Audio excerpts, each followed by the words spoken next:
And we're back. And we have kind of a fun... Sorry. We got a fun exercise for everybody. We still have Connor. Say hi, Connor. Hey. Gabe. Hi. Derek already said hi, so I'm not going to call him again. But we got kind of a fun exercise for everybody here. We're going to go through all of the NHL teams, and we've set aside and we've gathered information for this upcoming season's projected point totals for all the teams. And we want to do an over-under pod. And we want to kind of see where we're at mid-season, end of season, and look at how close our predictions were. But kind of a deep dive with all of the teams here in hockey and just our opinions and our thoughts on how well or how poorly some of these teams are going to go. So I'm really stoked about this. I figured we're going to go worst to last because some of the worst teams are going to be pretty self-explanatory. And I will, go through this process and I'll call on everybody one at a time. Essentially, how I'm going to set this up is I'm going to introduce the team, the notable additions from the past offseason, and then what last year's point total and record was, and this year's Vegas point total and record projected to be. Okay? Cool. Does that make sense to everybody? Yeah. All right, so let's start with the bottom of the totem. We have the one and only San Jose Sharks. So we're looking at some of the key additions coming into this season. We have Tyler Toffoli, Alex Wenberg, Macklin Celebrini, Will Smith finally become full part of the roster. Will Smith. Barclay Goodrow, not Black Will Smith. Barclay Goodrow, Ty Dellandrea, Jake Wallman, and Yaroslav Askarov. And some key subtractions from this team are Mike Hoffman, Filip Zadina, Alex Barbaranov, and Kalen Addison. Last season, they had a whopping point total of 47 points for a record of 19 wins, 54 losses, and 9 ties. And Vegas, for some reason, is projecting them at 63 points, 27 wins, 46 losses, and 9 ties. So maybe let's start first with Gabe, over under 63 points and why? I think it'll be under, but we're still going to see a great improvement.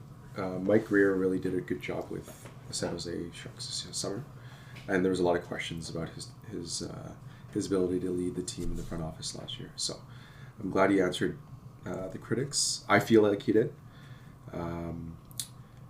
Didn't sign Kevin LeBlanc yet, but I'm joking. All right, Connor. What about you? Over under 63 points. I'm gonna go under. Not by much though. I think it's actually pretty close to what they're gonna do. I do, much like Gabe said, I've been pretty critical of Mike Greer up until this offseason. I think he's absolutely killed it. I think a lot of his moves just made a lot of sense. He's got his drafting the last 2 years. I mean, it's great when you're terrible and you win the lottery, but those additions are great. The Askarov goaltending thing was amazing. I think 61 points, so just under. And Derek, what about you? I'm going to go over. Just more so based off of, I just feel like it's for to get 19 wins last year, honestly seems like almost impossible. They were basically an AHL team last year, right? So I just feel like as long as you're an NHL caliber team, you're probably going to get around 30 wins. Maybe not 30 wins, but I think they're just going to go over just barely, but just because I just think it's almost impossible to repeat that bad of a season. Yeah. I'm actually going to go agree with you. Yeah. I'm going to go with the over here, but not by much. So I'm looking at 65, 67 points. Yeah. Mm-hmm. Particularly because I like what they did with the depth. Like you said, Mike Greer, I think, knocked it out of the park. Their defense can't be any worse than it was last year. They were That's true. Borderline anemic, and at least they have a 1-2 goalie tandem now that's somewhat decent. Yaroslav Askarov is, by all intents and purposes, the number one goalie prospect that's not in the NHL, outside of Jesper Wallstedt. Yeah. And Mackenzie Blackwood, for as bad as that team was last year, pretty good. was really good. He's not a bad goalie. Do you guys think that when Celebrini signed, he was found out he was going to San Jose, he just was he was just joking? He said he's pretty stoked. Yeah, though. so he I said think he's really funny stoked. enough, he's got some family roots there. He does. His dad yeah. or something did some work for the Sharks, something along those lines. And then at some point, it's not a bad franchise. It is And, a nice you place get to be. You get to be the face of that franchise with a pretty good history of like Joe Thornton and Patrick Martin. Like, you know what I mean? Yeah, Like, that's it's not true. Matt, it could be worse. I guess, and And also they gave him weapons, man. They have Yeah. like And Tyler also Toffoli. 19 Toffoli signing I liked. I thought that was smart, just making sure Logan he's Couture actually still got- there. 19 wins is if you're coming into that, you're like, I think I can do better. Yeah, it's all uphill from here. You need 10 more wins. You Yeah. need like 10 more wins. Yeah. Okay. All right, moving on. We talked about this in the last hour. We got the Columbus Blue Jackets. They are adding Sean Monahan, Jack Johnson, and Jordan Harris. Again, this is not the totality of their ads. I'm just looking at the key additions. This key subtractions here, obviously, sadly, Johnny Gaudreau, Jake Bean, Alex Nylander, and Patrick Laine. Last year, they had 66 points for 27 wins, 43 losses, and 12 ties. Vegas has them this year at 69 points, 28 wins, 41 losses, and 13 ties. So, Connor, over under 69 points. The tough one. I'm gonna go under. Not by a lot again. I think just shy of a point or two. I do think the whole loss of Johnny Gaudreau is huge, and I don't know what impact that's going to have on the team as far as like do they rally around it or not. But at the end of the day, their roster is thin. It's a thin roster. Defense is pretty shaky outside of Werenski. I still think at forward they're pretty weak. Like a lot of young guys that you hope take steps, but like you can't expect them to be superstars right away. Goaltending is pretty abysmal. I mean, I don't know what happened to Merzlikins, but I don't like their goaltending anymore. So I'm going to go under. And Gabe, what about you? I'm going to go under 2. Again, not by much, but I do think they're going to have a good start to the season given the whole storyline. But again, their roster is one of the thinnest in the league, and I think second half they will unfortunately fizzle out. And Derek? I'm also going under. I don't like Columbus as a franchise. They lost Johnny Gaudreau, God rest his soul.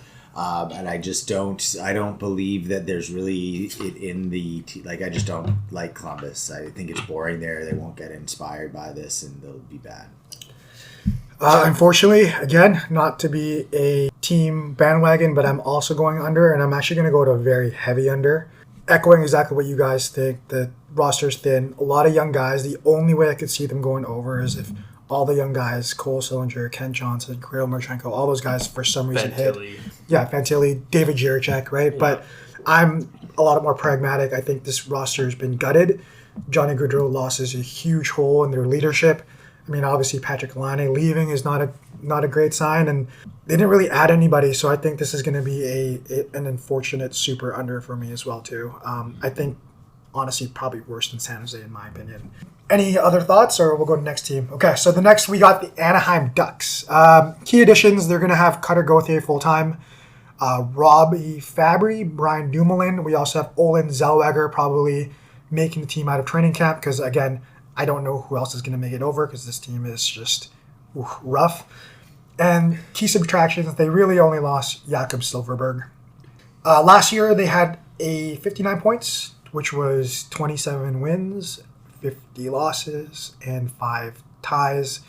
And we have next season coming up, 71 points, which is 33 wins, 44 losses. And again, I'm going to correct this for the last 3. I made a mistake. 5 overtime losses. So let me correct that. Let's go, Connor. What do you think over under 71 points here? Yeah, that prediction is pretty high in my opinion. I think it's a pretty big jump for a team that's very clearly still in the thick of a rebuild.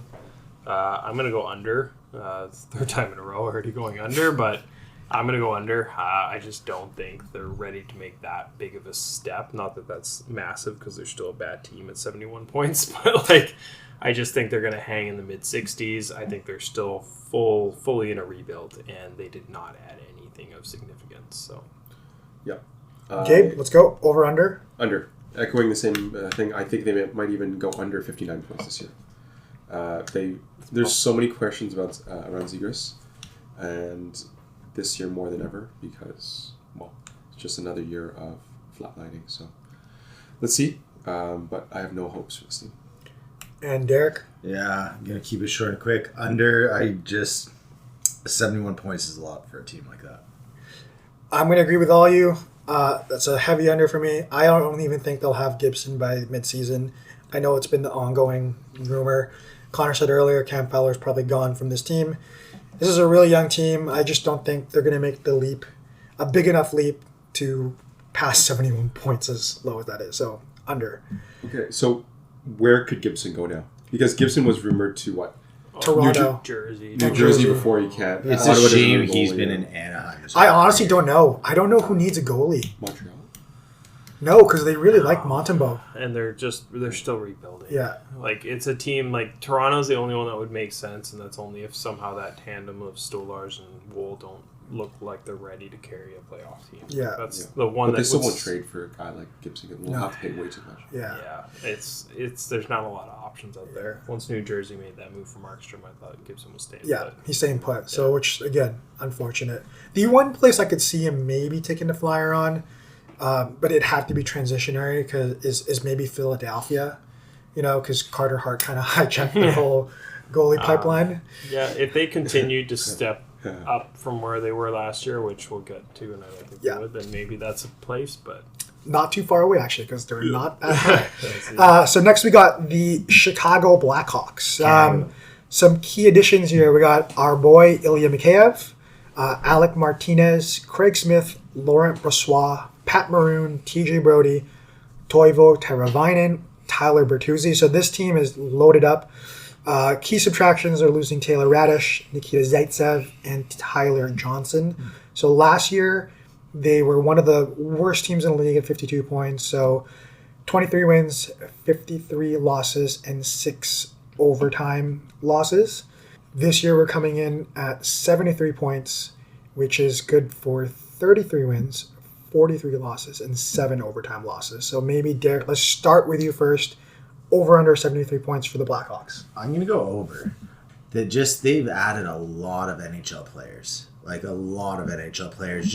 Just from based on last year's total to the amount of NHL players they brought in, I feel like it's reasonable to assume they would be just a better team. It doesn't mean they're going to be a great team, but they're just going to be a better team.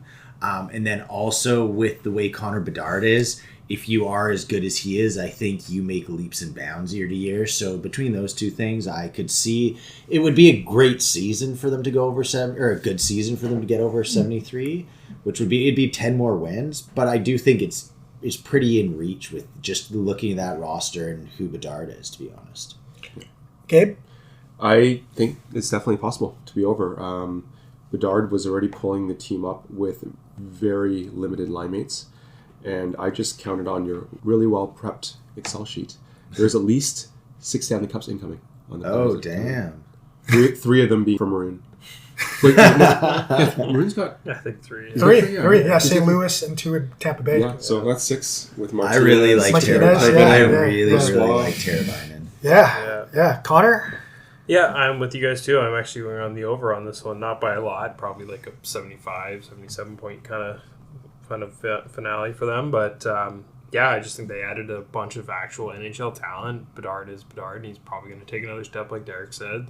And then they also have some pretty good talent coming up through the pipelines. Like, it wouldn't shock me if Kevin Krasinski takes another step this year on defense, or one of their young guys like Oliver Moore, someone steps in and plays a role. So, like, I just, compared to like Anaheim, Columbus, and San Jose at this point, I just think like there's absolutely room for improvement for this team, and they're going to make a pretty big jump because they were also terrible last year. So, yeah. But yeah, 10 wins, definitely within reach. I have nothing to add. I'm also going to over. If anything, I'm going to go a heavy over. I'm going to echo all you guys. I think they added a bunch of NHL players. I think they solidified their goaltending. Laurent Brossoit is one of the best backup goaltenders for a few seasons now. Bedard's just going to get better, and I think they've added what they really, really needed is some depth leadership at every single line. So I think with you guys, heavy over for the Chicago Blackhawks. I'm not happy for Chicago, but I'm happy for Connor Bedard. Yes. I don't like Chicago. Yeah. But I think we're all Bedard fans, so. Yeah. So next we have the Montreal Canadiens. So out of every team on this list, this team probably did the least. There's another team up here that also did kind of not very much. But Montreal, their key additions this year is essentially Patrick Laine. I added Lane Hudson there because he's coming over from college, who, again, super highly touted offensive defenseman, but first year in the league. They lost Jordan Harris and a familiar name, Tanner Pearson. So last year they ended the season with 76 points, good for 30 wins, 36 losses, and 16 overtime losses, which is crazy. 16 overtime losses. That's got to be demoralizing. Yeah. So Vegas has them coming in this year at literally the exact same line. So Connor, let's start The with you. exact same line. That's crazy. Over under That's lazy. 76 points. It is. Yeah, that did feel kind of lazy. I'm going to go over. As per usual, not by a lot, but I do think this team has room for improvement. I think the Patrick Laine bet was a smart bet. I mean, why not, right? They got paid a second-round pick to pick up a guy who could potentially score 30 or 40 goals. I think worst-case scenario, he's still good for 20-plus. Yeah. It's just, to me, that was a smart bet. A bunch of young guys on the team, like Suzuki, Caulfield, Slavkovsky, all are just going to get better. Defense, too, Dax alluded to Lane Hudson. I really do think if there is a next Quinn Hughes coming, he's the closest thing I've seen to it. I don't know if he'll have that same trajectory, but he's got that kind of talent, game-breaking talent to him. So defense, they're well set up for the future.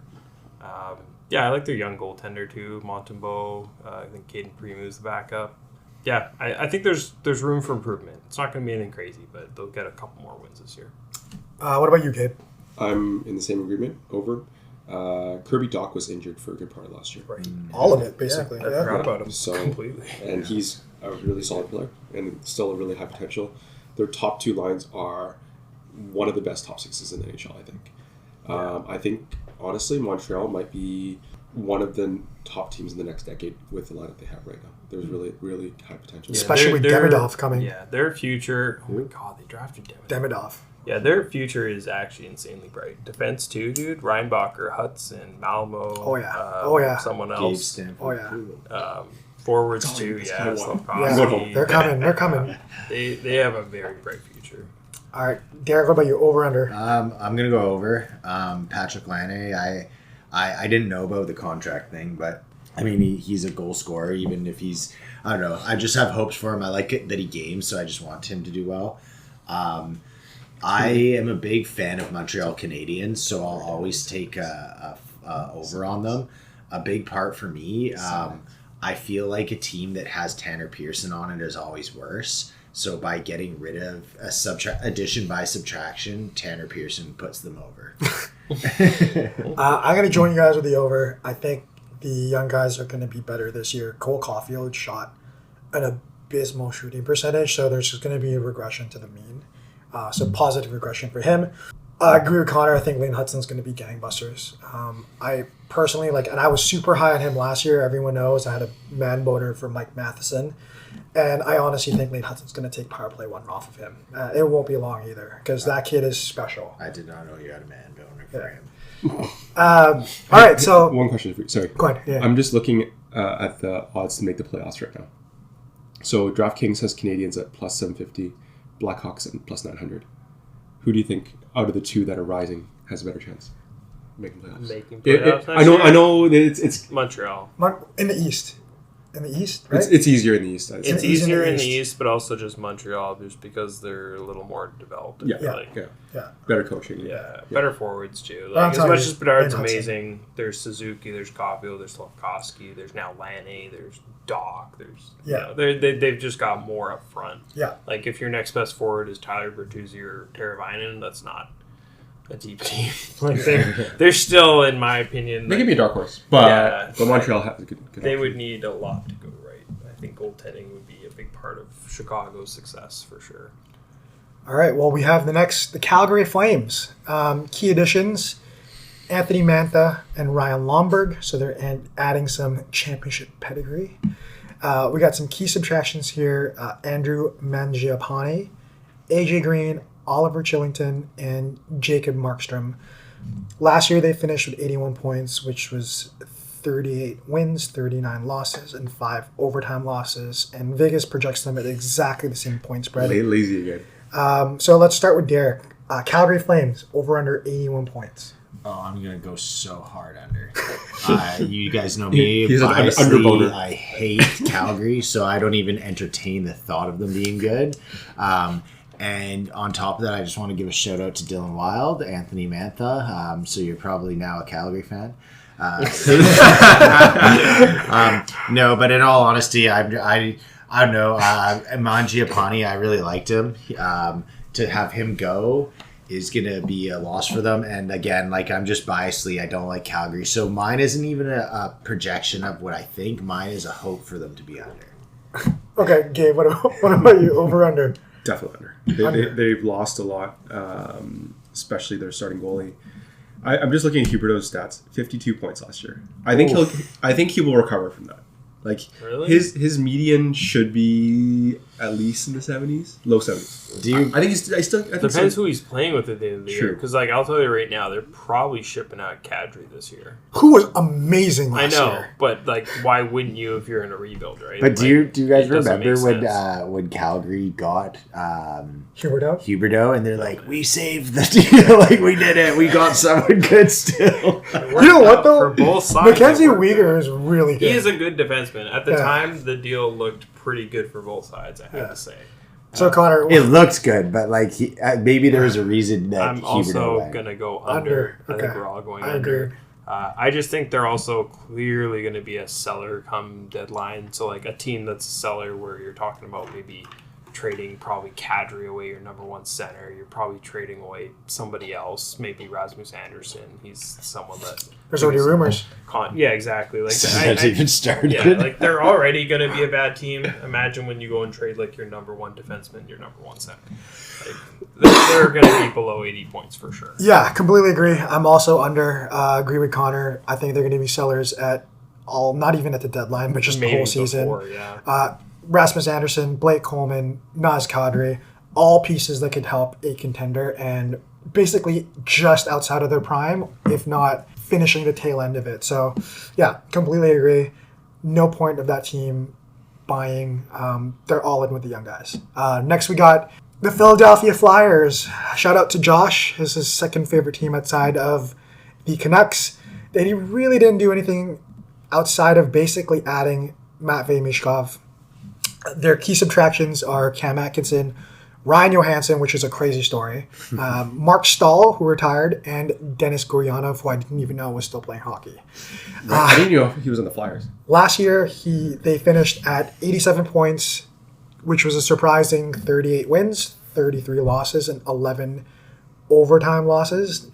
This year, Vegas has them at 86 points, which is 38 wins, 34 losses, and 10 overtime losses. So not much of a variance there. So, Gabe, what about you? Over under 86 points for the Flyers. Well, the whole storyline is going to be with Michkov and how he responds to Tortorella.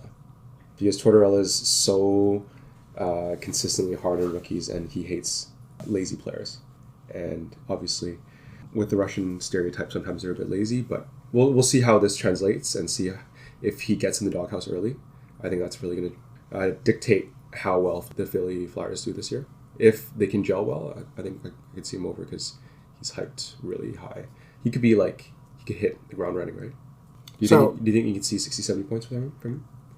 It depends on whose line he lands on, right? So like you said, Tortorella. Yeah. So are you over or under? Over. Over. Okay. Wow. Surprise. Yeah. Connor, what about you? I'm going to go under.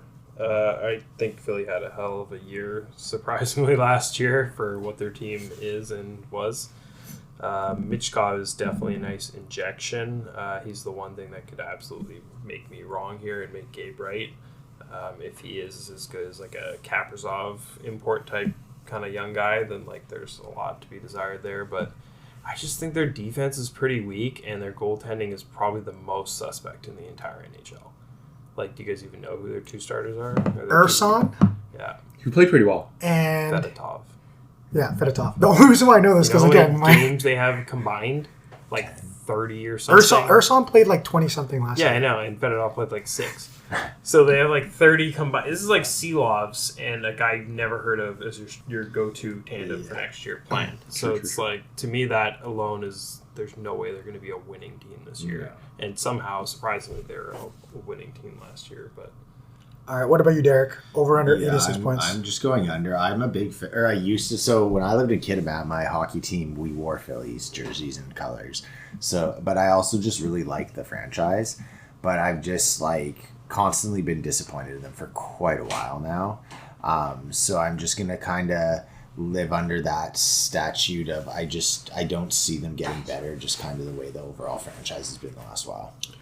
I'm actually going to agree with Gabe here. I'm going to go over, but most of it because I'm hedging that Mishkov is going to come out gangbusters. I think he is a next to, I wouldn't say generational talent, but I think if there weren't questions about him coming over from Russia, he would have gone second after Bedard. He fell so far because people thought that he wasn't going to come over from Russia, and I think he's going to inject some much-needed offense. That being said, if Mishkov doesn't gel with Tortorella, and the defense sucks, this could be a really wild over prediction, but I am going to go with the over because I want to be optimistic about this team. Speaking of goaltending, this would be the one team that could benefit from Gibson. That's what I said. Oh, but you did. Yeah. I zoned out. I apologize. I just really Sorry. like Philly. I apologize. No, it's all good. Because I was in my head, Gibson would be so good. okay, so we got What an original idea I just had. we got the St. Louis Blues coming up. The key additions here are Dylan Holloway, Philip Broberg, Ryan Suter, Matthew Joseph, Pierre Olivier Joseph, and Alexander Teixeira. Key subtractions here are Kevin Hayes, Sammy Blaze, who we have, and Jakob Verana. Last year, and I did not know this team finished with 92 points. Whoa. 43 wins, 33 losses, and 6 overtime losses. Vegas this year has them a little bit worse at 86 points, 40 wins, 36 losses, and 6 overtime losses. Derek, what do you think about the St. Louis Blues? Are you over or under 86 points? That's a tough one, honestly. I think I'm gonna go under, just because I feel like they're kind of one of those teams that they won their cup, and since that they're still just kind of like floundering a bit to kind of find their identity and all that. I can't give you the best opinion on it, so I'm just gonna go under based off of that, and I'm not a big fan of the franchise. Okay. There's a lot of that for me. Fair. Connor, over under. yeah, it's a tough one at that point total because I would have had them taking a step back like that, like 92 to 86 kind of thing. So I'm gonna go under, not by a ton, probably barely under that, but I just think their team in general, it's got a few good pieces, but then a bunch of aging pieces, and they're kind of just stuck in that mushy middle, and it does not look like they're going to get out of it anytime soon. Well, Krug's out for the season. Yes, I was just going to say and that. I actually liked the offer sheet Ankle thing, surgery. even though they kind of overpaid to do it. I like that they did it. Like if Broberg is going to be a top 4 defenseman, it's going to look pretty smart. Dylan Holloway's not a bad bet either. But I just think at the end of the day, they're still middling players on a team full of middling players outside of maybe Kyrou and Thomas. There's just not a lot there. What about you, Gabe? Yeah, they kind of remind me of what Pittsburgh was at last year. They just try to add some vets and try to make the playoffs and see where they go, but hopefully go on a hot streak. But yeah, without Krug, they already had some offensive struggles last year. The year before, they really relied on Kyrou's breakout and Buchnevich, which is a really good year. And last year, they both regressed. They were fantasy darlings the year before. I loved them. But now without Krug, they're going to be lacking in the offensive department and relying on the defense a lot more. And they're not built for the defense either. So, under. Under, okay. I'm actually going to go over, but not by much. I have them 87, 88 points. I didn't even know they had 92 points last year, to be honest with you. Crazy. 43 wins they to were me in the is... playoff thick of it. Until 43 wins for me was kind of surprising. And I don't think they got that much worse, to be honest. And I don't see them, 41 wins being completely out of the realm for them. Much as I hate him, Binnington's still there, and he's still a serviceable goalie. And honestly, part of the reason why I went over is because they added 2 brothers, which I think is super cool. The Joseph The Joseph brothers. The next, we got the Utah Hockey Club. Key additions. So really big additions here on defense, actually. So they got Mikhail Sergachev, Connor's favorite defenseman in the world, Ian Cole, John Marino, and they basically just subtracted JJ Moser and Connor Geeky. So last year as the Coyotes, they finished with 77 points, 36 wins, 41 losses, and 5 overtime losses. Vegas has them jumping pretty high up, actually, at 41 wins, 36 losses, and 5 overtime losses. So, Connor, what do you think over under 87 points? This one's tough, actually, because I do think they're going to make a jump pretty similar to what was predicted by Vegas. So I'm actually going to go over. I think it's going to be just barely, like 88, 89 points. I do really all of a sudden like their team. I think there's a ton of talent coming up through the ranks. Their goaltending now all of a sudden looks like pretty nice with Ingram and Vermelka. Defense was always sus for years. Now all of a sudden it's like looking pretty good. Sergachev and Marino are just like 2 immediate top 4 plug and play guys. Like if their young guys get going, if Gunther, who just got a pretty big contract, really big contract, it's one of those, like, I don't know if you call it like a risk reward situation. It just looks like a smart contract. Like he looks like a for sure top 6 forward. Yeah, and that's probably going to age super well in a couple of years. But Gunther, Michelli, Cooley, freaking forgetting what's his name. Keller, Schmaltz, Hayton, like they've actually got some pretty good pieces up front. So I agree. I think they're gonna not quite push for that playoff spot. Like I don't think they'll get 92 points like St. Louis did, but I could see them getting 88 points. So I'm gonna go above. Gabe, 87 points or under. I see them fighting for the playoffs. I can see them over hitting 90s. They have the right pieces. They have the experience from Sergachev and Cole in the playoffs. Just leadership in the room. I always thought the one thing holding back Keller was that top power play defenseman, and now that they have Sergachev, that power play can really be unlocked. Yeah, that is going to be a nice looking power play. Because their power play was always like, it was good, but they relied on the forwards a lot, and their D-men were never that great after OEL's first. And Jersey's still there too. He got paid this summer as well too. Who's there? Jersey, like he makes for a good second pair now, right? Like Jersey and Valimaki, and then you got Marino, Sergachev. And even just their future, like they drafted Ginla's kid this year, and he looks like he's going to be ready sooner than later. Yep, like he's built like a brick. So, what about you, Derek? Utah Hockey Club. Well, I have a lot of good things to say about the Utah Hockey Club. So first off, I want to start with if you listen to all the podcasts and you just listen to me talk about Phoenix, I've been adamantly against this. I thought it's been kind of a disgrace to the NHL for a while. Been a joke. So I'm just happy for the hockey team to not be there anymore. I also love Utah. The Mormons, I just want to shout out Joseph Smith, the leader of the Jesus Christ of Latter-day Saints. So between the Utah Yetis, by the way. Oh, is apparently apparently I like it. Yeah, apparently, and it's going to be the Utah Yetis. What if they were the Utah Joseph Smiths? And the Yeti sponsorship will look nice. Yeah, it's going to look so fucking sick. And then I also think between the upgrades to the team and the power of the Jesus Christ of Latter-day Saints and Joseph Smith, they're bound to be better than they were in and the new 5,000 owner that's not afraid to spend money. Yeah. So that we guy appears to be the type that's like, even if they're a middling, maybe a playoff team, like he's gonna go buy. But I will say, like, jokes aside about the Mormonism, I actually do love Utah, so I just hope good for the club. Yeah. You know what? I'm a unanimous over. I'm not going to add anything exactly what you guys said, and I think the young can take a big step up. I think Cooley, Gunther, Clayton Keller, who by his standards had a down year, which wasn't even that bad. No, he's still, And Connor Ingram, and I swear I bombarded Connor about this all year. Yeah.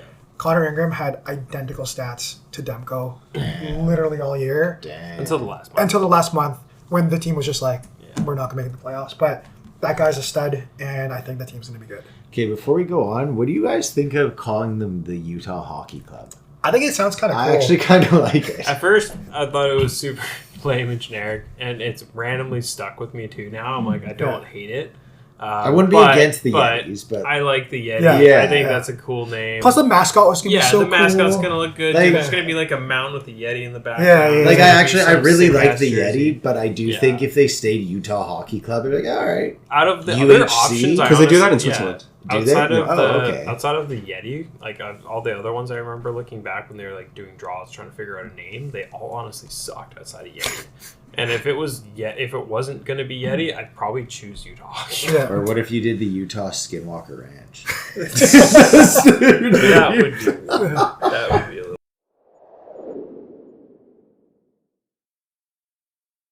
All right, moving on. We got the Seattle Kraken, our friends from down south. We got some key additions here. We got Chandler Stephenson and Brandon Montour. Some key subtractions are Kyler Yamamoto, Thomas Tatar, Justin Schultz, Brian Dumoulin, and Chris Dreidiger. So last year they had a disappointing 81 points for 34 wins, 35 losses, and 13 overtime losses. Vegas actually is a little bit more optimistic on them with 87 points, 37 wins, 32 losses, and 13 overtime losses. Gabe, what do you think? Over under 87 points for the Seattle Kraken. I'm going to say under. I think they moved in some pieces, moved out some pieces, but relatively stayed flat. I don't think they're going to take too much of a step forward. So under, maybe close to what they scored this year. There's too much in the West to fight against, personally. And what about you, Derek? Seattle is the directest rival to me. I hate Edmonton and Calgary more because they're obviously like traditionally our rivals, but I do think with time Seattle's going to become our truest rival, so fuck them.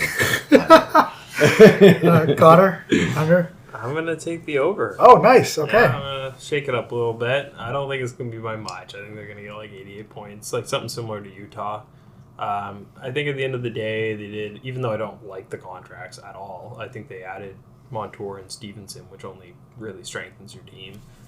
Berniers is likely to like not have a sophomore slump again and probably play closer to at least his rookie season, so that's going to be an up. Shane Wright, probably, I don't think he's going to be anything dramatic for them, but he's going to help. And I don't know. They had a pretty bad year last year. As long as Decord is still pretty good, like I could see like an 88-point team. So I'm also going over. I think last year was super down year for them. A lot of their forwards were just not scoring or contributing. And like for as much as I hated the two contracts that they doled out, those two pieces are going to make that team better, give them some more depth. And to be honest with you, their defense has always been solid. And you're adding Brandon Montour to an already pretty stout defense. A defense that honestly needed secondary scoring outside of Vince Dunn. So I am also going to go over very slightly. I think that they actually will be the prime St. Louis team. So like surprising 92 points or so. yeah. Next, we got the Buffalo Sabres. So the perennial underachievers, no playoff appearances in so long. Key additions for this team are Jason Zucker, Ryan McLeod, Beck Malenstein, and Sam Lafferty. Key subtractions from this team: Jeff Skinner, Victor Olofsson, Zemgus Girgensons, Matthew Savoie, and Eric Comrie. So surprisingly, a lot of subtractions I actually didn't realize. Last year, they had a really disappointing 84 points, 39 wins, 37 losses, 6 overtime losses. Vegas has them at 89 points, which is 41 wins, 34 losses, and 7 overtime losses. Derek, let's start with you. Over under 89 points. I'm gonna go over. I just think Buffalo. They're kind of the team that has been like perennially underachieving, and they should just. I feel like their team's just kind of aged to the point where maybe it's a bit of hope, but I just kind of do think and kind of hope they just kind of take that next step to being a better team. Gabe? I like to think over as well. They do have the core. They have some star forwards, a star D-man now with Powers and Darlene. Power and Darlene. And who's the third one they just got from Colorado? Oh, Byram. Yeah. They have 3 really good D-men. I think they can take a step forward. Cousins had a down year last year, if I remember correctly. If he bounces back, I think they can definitely make the playoffs. And Connor? It's a tough one. I'm going to go over as well. I do think at the end of the day, the team is just full of good young talent, like up and down the lineup. Whether it's in goal with UPL. UPL, but who's the other young guy? Devin Levi. Devin Levi, right? Like they have pretty good prospect there. Defense, it's stacked as far as what you want for talent between like Byron Deli and Power. That Samuelson kid's pretty good too. Yoki Iru. Forward, yeah, Tuck.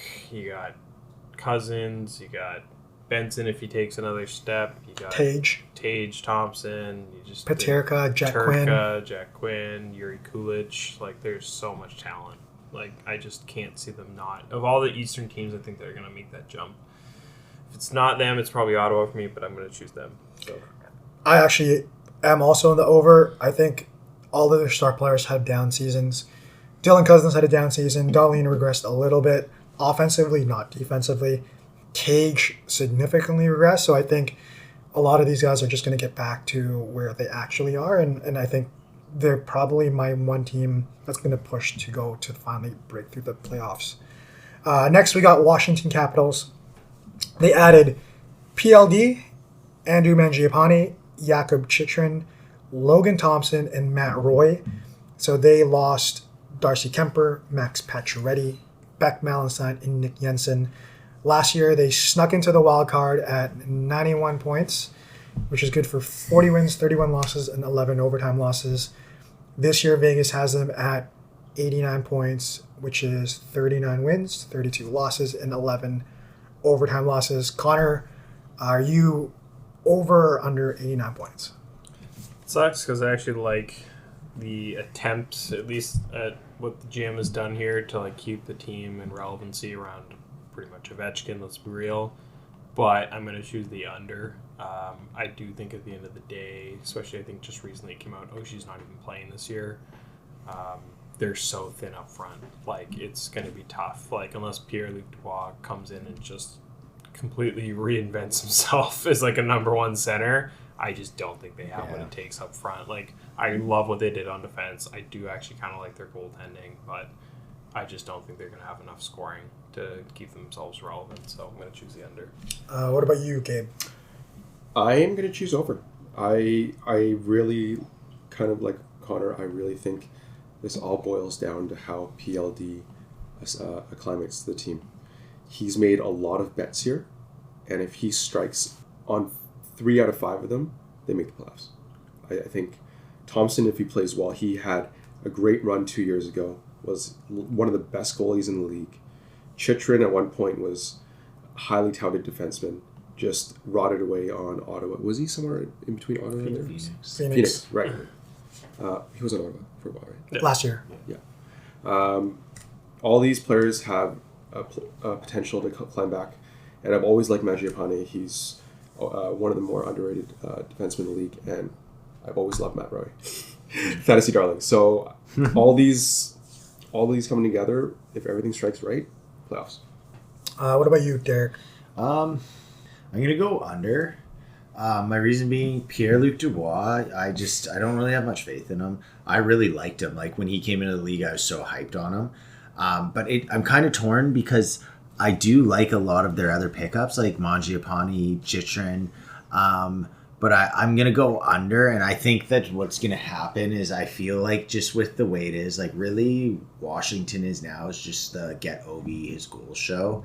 And I can just see there being at a point in the season where they kind of look at it and go, not literally, but like it just kind of becomes this thing about feeding Ovi the puck to score over like truly winning games. I'm gonna go over actually, and I agree with Gabe. I do like a lot of the pickups they made, and I think this might be the last hurrah. It might be one of those things where they go, the last dance. Like, this is our, not even to contend, but just as a last hurrah to be relevant. I think they're going to push really hard to get Ovi that goal scoring record. And like Connor said, I like their goaltending, right? Charlie Lindgren, by all metrics, was one of the best goaltenders on a really crappy Washington team last year that still managed to make the playoffs. And I don't really see anybody in the East really jumping them unless two teams go from irrelevancy to playoff contention, which might happen, right? So next we got the Pittsburgh Penguins. They key additions here are Kevin Hayes, Anthony Beauvillier, Matt Groshek, Blake Lizotte, Rutger McGroarty, interesting name, and Sebastian Aho, the defenseman, not the forward. Key subtractions here are Jeff Carter, Riley Smith, Pierre Olivier Joseph, and Braden Yeager. I'm going to start this one off. I'm a heavy under here. Last year they finished at 88 points, which was 38 wins, 32 losses, and 12 overtime losses. Vegas has them at 90 points, which is 39 wins, 31 losses, 12 overtime losses. I just don't see a world where they're better than they were last year, even if it's by one win. Everybody's a year older. I don't really see where they upgraded any positions at all, and goaltending to me is still a big question mark, and their defense did not get any younger. So I am under on this Pittsburgh team. Derek, what do you think? Because I'm going to ask you first because I know you're one of the biggest Sidney Crosby stands in the world. Yeah, I love Sid, but I'm going to go under as well. I mean, it's just I don't really see that team as a team that got better. To be honest with you, I get why Sid re-signed with them and he did it I guess a cap friendly for what Sid is, but I just don't really think it pushes the mark for them that much. And as much as I love Sid at his age, I don't think he's the guy that's just I don't know. I just don't think they got what they. I think you're just slowly gonna see them go down. Sadly. Connor, what do you think? Yeah, I'm going to go with the under as well here. I want them to still be a playoff relevant team just for Sid's sake, but I don't think they are. I think at the end of the day, they lost Jake Gunsel and they didn't replace him. Yeah. That is a huge, huge loss to that team, and they were barely playoff relevant with him. So that to me is just and everyone's a year older, so I just can't see it happening unless that Rutger McGroarty kid just comes out and just gangbusters. He's Mishkov. You know what I mean? He has to come out and just lights out, and someone else has to just click with him out. It just doesn't seem feasible defensively too. Letang and Carlson are great offensively, but I just don't think goaltending can hold up. I don't think the rest of the team's deep enough. So, what about you, Gabe? Yeah, I concur. Under, I think Bunting could have a good year.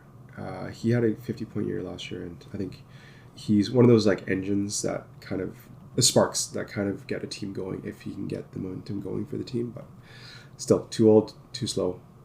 All right, next we have the New York Islanders, which is Derek's favorite team outside of the Canucks. What? The key additions here is don't spread those rumors about me. Key additions. You love Horvat. This is Dylan Wild style shit saying that I love Islanders. Damn you, Dylan. Damn you. Their key additions here are basically just Anthony Duclair. And honestly, because they're cap strapped. So, key subtractions here are Cal Clutterbuck, Matt Martin, and Sebastian Aho, the defenseman, not the forward. Also, add to note here, it's not technically a subtraction, but it super came out of nowhere this week that Ilya Sorokin had back surgery 6 weeks ago. So that's something to monitor. So last year they finished with 94 points, 39 wins, 27 losses, and 16 overtime losses. Vegas this year has them at 90 points. So that's good for 37 wins, 29 losses, and 16 overtime losses. So Gabe, over under 90 points for you for the New York Islanders. Well, I had it over until I found out that Sorokin used 2 hours ago. So I'm going to go under. I do like the Duclair ad. He's going to add a lot of offensive spark to the Islanders.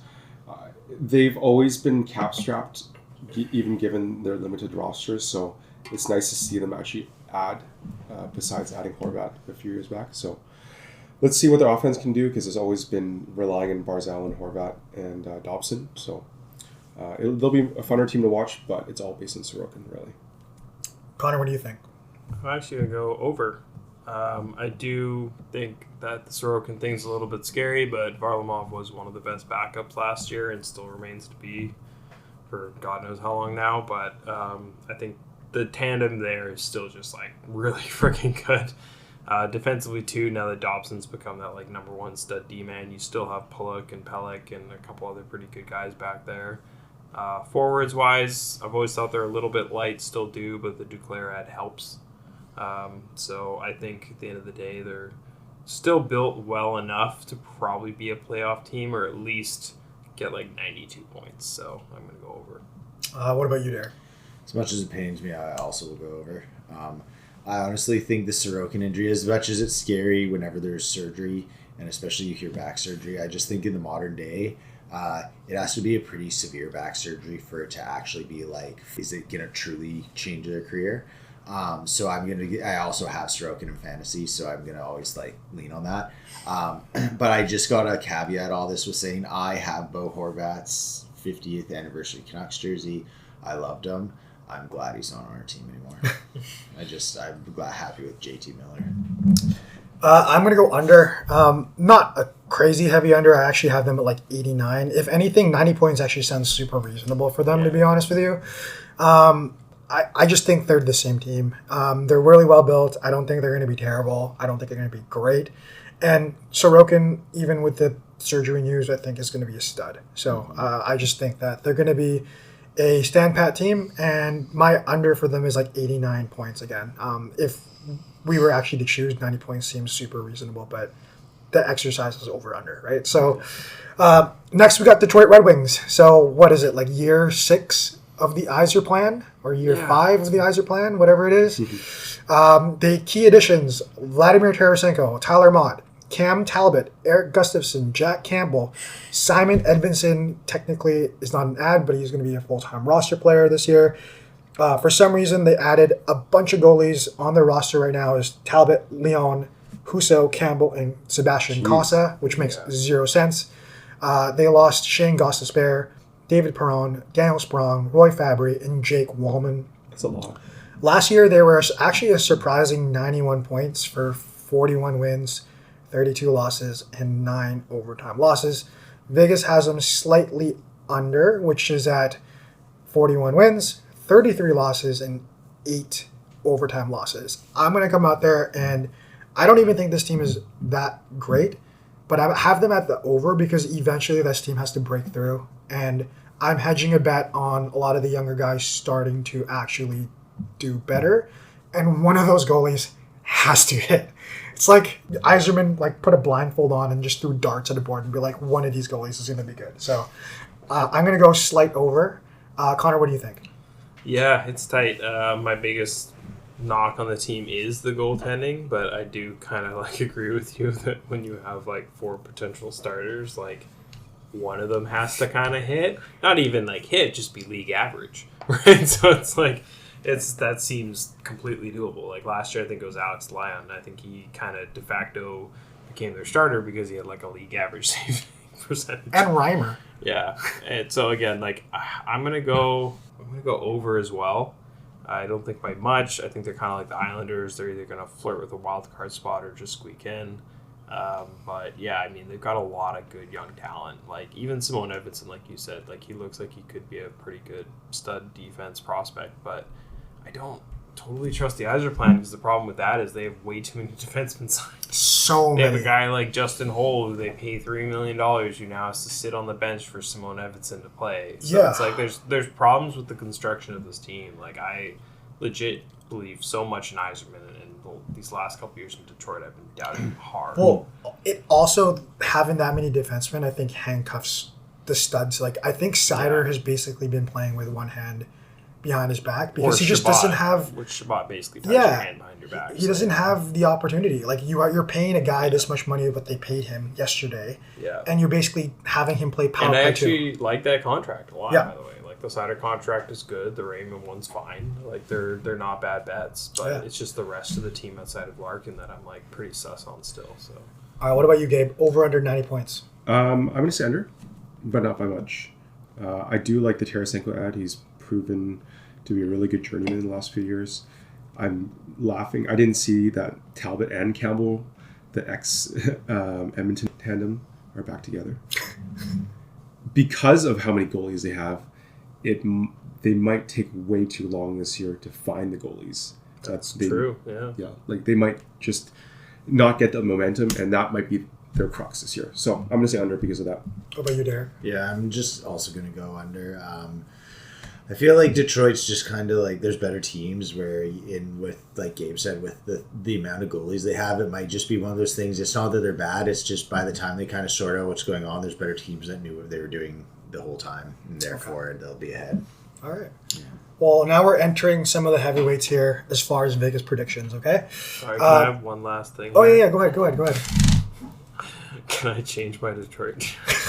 Okay, what do you want? I want to go under. Okay. I don't know why I said over and then continue to immediately criticize them for like See, 2 minutes that's- straight and then listen to you guys criticize them and be like, why the hell did I say over? And then I was trying to, in my head, decide like the 8 teams I predict to go on. And I'm like, wait, if I include Detroit, that's 9 teams. That doesn't even make sense. Yeah, that's fair. That's fair.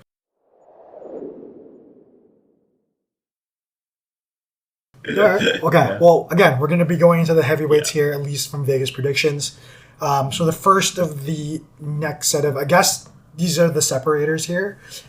We have Ottawa. So these are one of the biggest jumpers in terms of point production and point totals, not in terms of the gap from where they were last year to this year, but more because this basically turns them into a playoff team.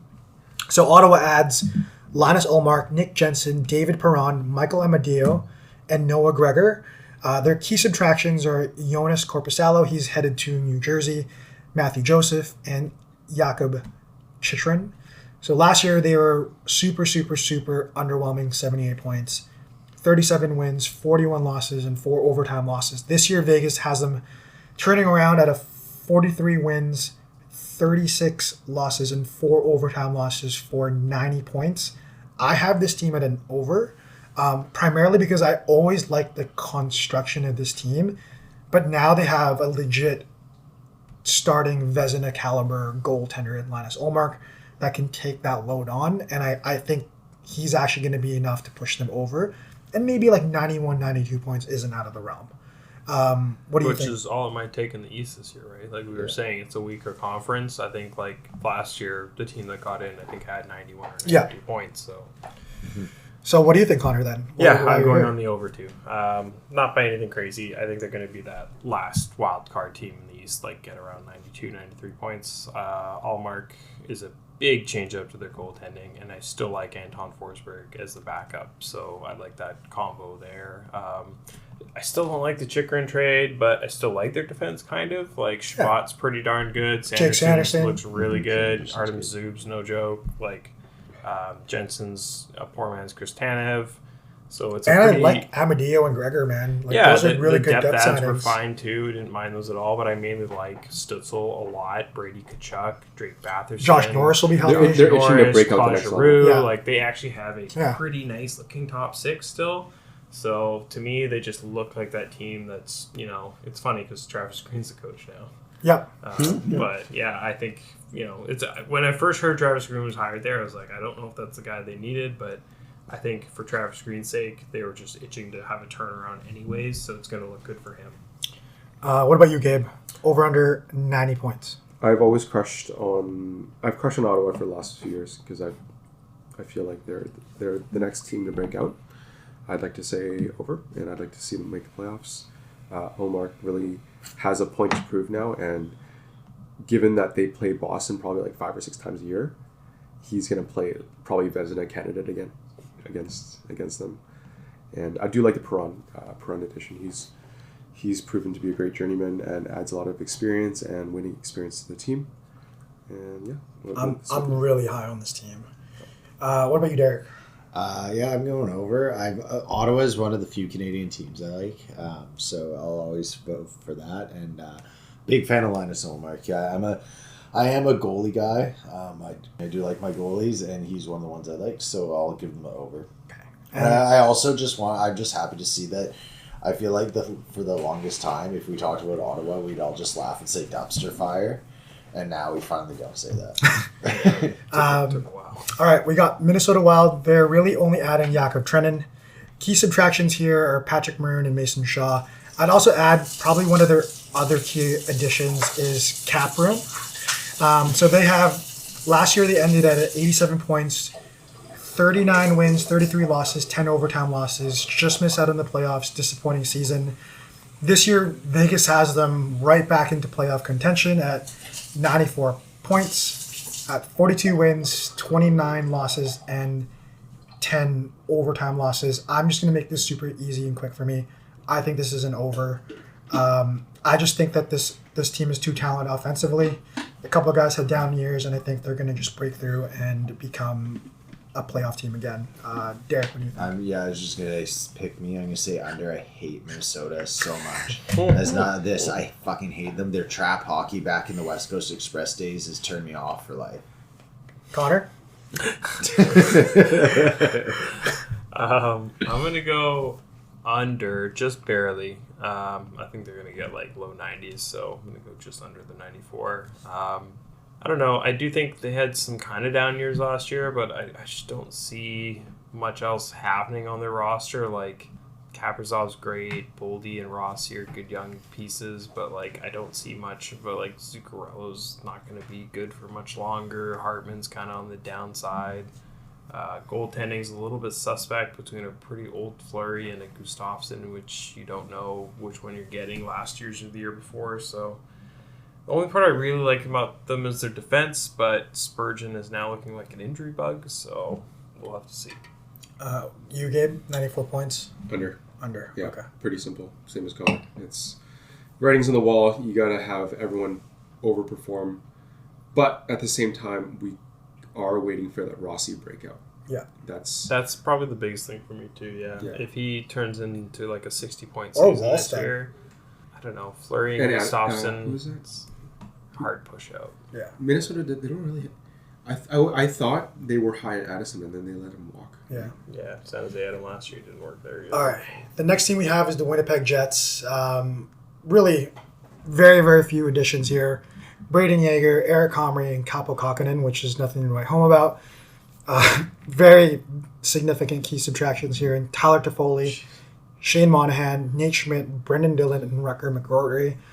Last year, they finished at 110 points, 52 wins, 24 losses, and 6 overtime losses. They actually have the biggest and the most significant drop in Vegas odds at 95 points going into the season, which is 44 wins, 31 losses, and 7 overtime losses. I'm actually going to go under here. I think 95 is generous. I think Hellebuck is going to win them a lot of games, but they lost a lot of depth. And one injury on this team is a black hole in terms of offense. So that's my take. I'm going to go under. What about you, Derek? Yeah, they just they just got worse. It's not it's just you could just hear the roster going out versus what came in, and they just got worse. So I'm going under. Connor? So I'm going to go over. Not like they obviously got worse than they were last year, but last year they were a beast of a team. And they still have a big drop off at Vegas odds. But for me, at the end of the day, like 95 points is just squeaking into the playoffs, usually on a wild card situation. I think they're still a little bit better than that.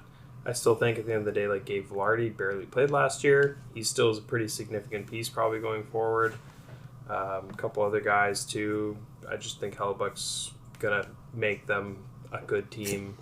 Defense isn't bad. You got DeMello, Morrissey, Pionk, a couple other guys. So I can't not yeah, say the biggest question for me with Winnipeg is what happens with Ehlers. If Ehlers stays, I absolutely think they're a playoff team. If he doesn't and they have to ship him out at the deadline, that's going to hurt.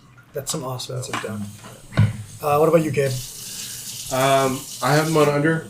I think we've seen the best of Winnipeg a few years ago. Yeah, I do agree with that. Yeah. Their window is closing. Yeah, and I can't feel like Scheifele and Morrissey and Hellebuck must be gung-ho about the future being here. Kyle Connor. So, yeah, they must be like, oh, great, I lost half my team. That was really good. That made us good. So, I can't imagine the morale's great right now. Yeah, I think when Ehlers walks, it's going to be the signal of the end. Yeah, so, under. The next team we have here is the Los Angeles Kings. So the key additions here are Warren Fogle, Tanner Jeannot, Joel Edmondson at one of the worst contracts of the offseason, Kyle Burrows, and Darcy Kemper. Key subtractions for them are PLD, Victor Arvidsson, Blake Lizotte, Carl Gunsum, Matt Roy, and Cam Talbot. Last year they finished at 99 points, 44 wins, 27 losses, 11 overtime losses. This year Vegas has them at 96 points, which is 44 wins, 30 losses, and 8 overtime losses. I'm actually going to go a slight over here. I think and I'm a little bit more bullish than a lot of people on Darcy Kemper. I think this defense is still the same as it was last year.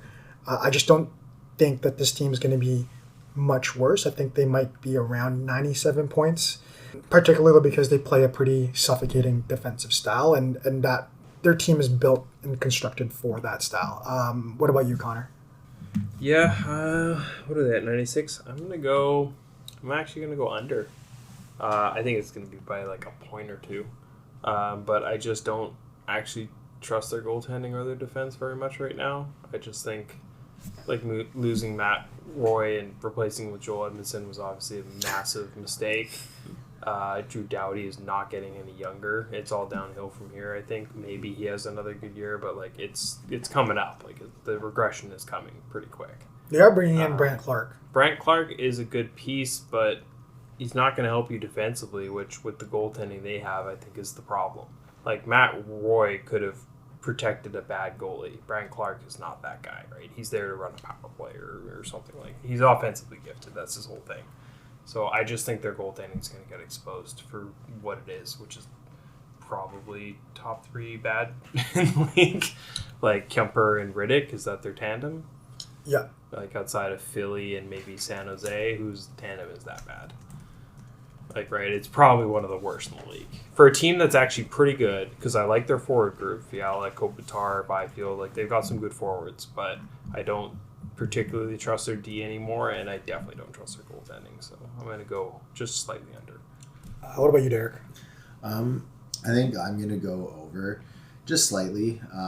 I mean, I guess it's still... I feel like if they ended in the same spot as last year, I don't think losing Pierre-Luc Dubois is a thing that, like, puts your team back as much as on when you see the name going, you're like, oh, that's got to be a regression.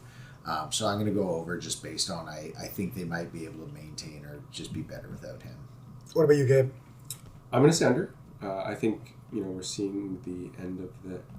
Like, there's a transition to this team happening, and I have to give them credit because they won 2 cups with Kopitar and Doughty here. Like, this is still kind of that core. Like, not the core, but, like, the foundations of the team itself. Mm-hmm. So, full credit to them for being 10, 12 years onwards and still doing it. But, they need to shed a lot of weight and rebuild this team fully. All right. Well, next we got the Vegas Golden Knights, so champions 2 years ago. So not very far removed from being Stanley Cup champions. They're adding some youth in Alexander Holtz, Victor Olofsson, Ilya Samsonov, and Akira Schmidt. Their key subtractions here are Logan Thompson, Alec Martinez, Jonathan Marchessault, Chandler Stevenson, Paul Cotter, Anthony Mantha, William Carrier. They are basically at 98 points last year, 45 wins, 29 losses, 8 overtime losses. Vegas has them at standing pat at the exact same line. Connor, what do you think? I actually think the over here, which I don't know about the rest of you, I think it's a little bit surprising for myself to even say. They had a ton of injuries last year. Like, their team was decimated, and they still pulled out a playoff spot. So, although they lost a bunch of talent, obviously Marchessault and a few other pieces, I still believe like they added some pretty significant pieces at the deadline, which people overlook, being Thomas Hertl and Noah Hannafin. So like a legit top 6 piece, top 4, top 2 defensemen. So like their defense, in my opinion, is still one of the best in the league. Forwards ain't bad. You got Hertl, you got Eichel, you got Carlson, you got Mark Stone, as long as he's healthy. Goaltending isn't bad either. I mean, tandem of Hill Samsonov is not bad. I mean, Hill's a Stanley Cup winning goalie, so you can't doubt him. So, yeah, I still think they're a good enough team. I don't think they're going to do anything crazy, but I see like a 9,900 points. Like, I could see it. What about you, Derek? Yeah, I'll go over. I just think just Vegas just has a good team. Like, they've got a lot of winners, and it's tough because like they're the same, so like that's a tough give, especially with what they lost. But I just think that they've got a lot of like stud players, so I'll go under. What about you, Gabe? I'd like to go under, just to go against the grain. I think they did get worse from last year. I know Connor mentioned that they lost a lot of man games due to injury last year, but overall, I think they lost some key pieces in Marchessault and Stevenson and Martinez. I'm actually going to go over here, and I agree with Connor and Derek. I know there's a lot of big names that they lost here, but they were really heavily injured last year. I think they still have one of the top 5 defensive cores in the entire league. Their top 4, I'll argue, I'll put against anybody in Pietrangelo, McNabb, Shea Theodore, and now Noah Hannafin. Not to mention that just Zach Whitecloud is still there, right? I think that's just a really, really strong defensive core. Hill is a championship goalie who was hurt basically all of last year. And to be honest with you, Thomas Hertl is going to soften the blow of Jonathan Marchessault going. I think this team is going to be at around 100, 101 points. I just think if they stay healthy, this is going to be a bitch of a team to play in the regular season and in the playoffs. Next, I'm wearing a Kucherov jersey, so we got the Tampa Bay Lightning here. Key additions here, the biggest one being Jake Gensel. Ryan McDonough's coming home. JJ Moser, Cam Atkinson, Connor Geeky, Zemgus Girgensons. Some key subtractions are Steven Stamkos, Mikhail Sergachev, Matt Dumba, Calvin DeHaan, Tyler Mott, Tanner Jeannot, and Anthony Duclair. So last year they were at 98 points, 45 wins, 29 losses, and 8 overtime losses, identical to Vegas. And the odds have them standing pat at the exact same point total. For me, I'm going to start this off. They're going to be over.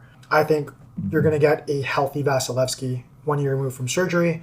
I think he's going to be back to elite Vasilevsky numbers. He's still super young, peak goalie age. I think Jake Gensel for Steven Stamkos is a more than enough okay replacement. 5-on-5, Steven Stamkos was cooked, and Gensel gives them a piece that can drive a line if he's with Kucherov or if he's not with Kucherov. And as much as everyone crapped on that Ryan McDonough trade, their defense just gets better, right? I just don't see this team being net negative worse than 98 points.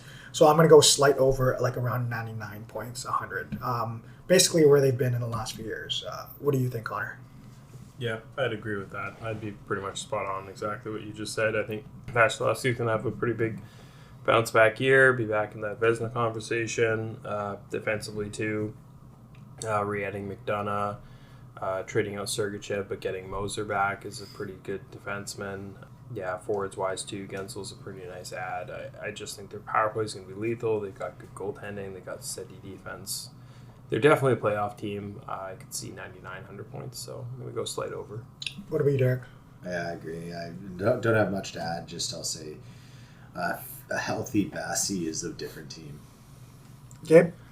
They are my President's Trophy pick. Nice. I think Vasi, like everyone said here, is going to take it.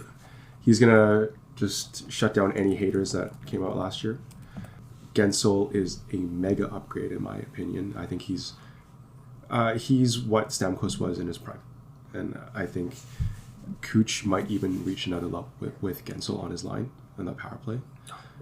And McDonough, Moser, Atkinson, Geeky, Jurgensons, all 5 of them are value Tampa Bay picks. Those are the picks that Yzerman was known for. Yeah. Yeah, even that Geeky thing, right? It's one of those, he's a prospect still, but it could pay off such huge dividends too. Like, what if he does become that number 2 centerman they've been kind of craving? Because as much as I like Sorelli, he's really pegged as like a really good number 3. Yeah. You know? So all I'm saying is Vasilevsky, $75. Man, I want him so bad. Please, just give it to This me. is the 1 year I haven't had him in a keeper league in probably like a half a decade or longer. I want him so bad. He's the number 1 target, let which me- is crazy because he's coming off a down year. Just let me have He's him. coming off a down year. Let me have. I never really draft over. goalies. Just let me have them. I have Hellebuck, so it's the one time I won't be an I have idiot. 3 goalies. All right, so the next squad we have is the Nashville The 1 year, Predators. what was that called? They made the biggest splash of the offseason in Steven Stamkos, Jonathan Marchessault, Brady Shea, Scott Wedgwood. Key subtractions here: Ryan McDonough, Kiefer Sherwood, Jason Zucker, Tyson Berry, Kevin Lankinen, Anthony Beauvillier, and Yaroslav Askarov. Actually, again, Vegas for the 3rd team in a row. They have them at 99 points, 47 wins, 30 losses, and 5 overtime losses, and they basically just have them exactly the same as last year. So, Garrick, what do you think? I'm going over. Just solely based off, I feel like Nashville as a franchise has always had good, like really good defense, really good goaltending. Maybe there's points that starts the goaltending wasn't there, but for sure they've always just had really good goal defense. And then in the near future or the near past, they've always had good, like Rene. So what's his name? Saros. Yeah. So I'm going to go over it. This is the first time they've had an actual goal scorer, let alone two. Like, I don't think I've ever thought of Nashville having like this star-studded goal scorer. Yeah, like Forsberg's good, but he's grown into he's that not role. Stamkos. No, he's just recently grown into like being like, oh my god, this is a guy who's good for 30, 40 goals. And then like you just said, they just added two. Yeah, so it's just so I'm just gonna go it's over like based next on to have one or two of them, and they have three now. yeah, so it's good. Yeah, What about you, Gabe? Yeah, gotta say over. Love what they did. They added a lot of cup experience again in Stamkos and Marchessault. Wedgwood is a solid backup, and Brady Skye is a good addition, and yeah, could see him hitting 100 points this year. What about you, Connor? Yeah, I'm going to go on the over. Big fan of what they did. I actually think there's a real legitimate chance they actually win the division in the Central. Ooh, we're gonna lock that Yeah. in. Over Colorado. Yeah, I'm gonna go for it over Colorado and Dallas. I really just think like their team just went from like if they got the point total they got last year and didn't have what they just added, like how do you not add like 4 or 5 wins to that? So add 10 points, right? Like how do they not get 109, 110 points? Like as long as barring injury, like if Yossi goes down, if Saros goes down, that'll change everything. Like it would for any team. Yeah, any team. But I really do think they are going to challenge Colorado and Dallas for the Central. Wow. So I'm definitely going on the over. I think like 107 points. They have better odds than us. I don't have anything to add. I think you guys all hit it. I'm also on the over for exactly what you guys said.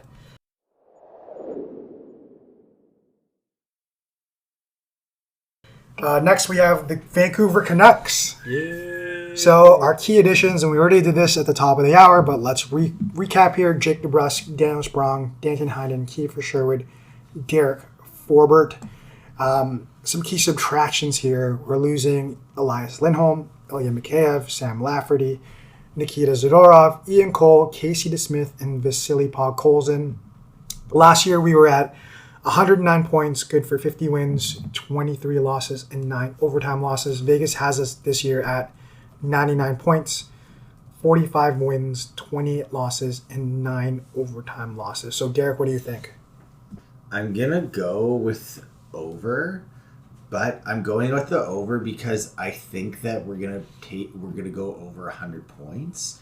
But I think if you gave me last year's total of 109, I think we are gonna regress. Obviously, the big looming thing of Demko's there, but I just feel like our team didn't get worse, but we didn't get better. We kind of maybe took a step backwards slightly, like so much so that it's like a point or two, but I just don't think we got better. So I'm going to go over. What do you think, Abe? Over. Just going back to our first pod, definitely got better offensively.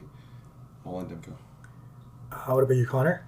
Yeah, gonna go on the over. Again, it's showing us with a 10-point drop. That's pretty steep in my opinion. Much like Derek said, I see us as at least like a 100-point team. Like I see a 102-point season, for example, happening, and it's like, hey, yeah, that's a regression. Or a good example, I see us switching places with Edmonton.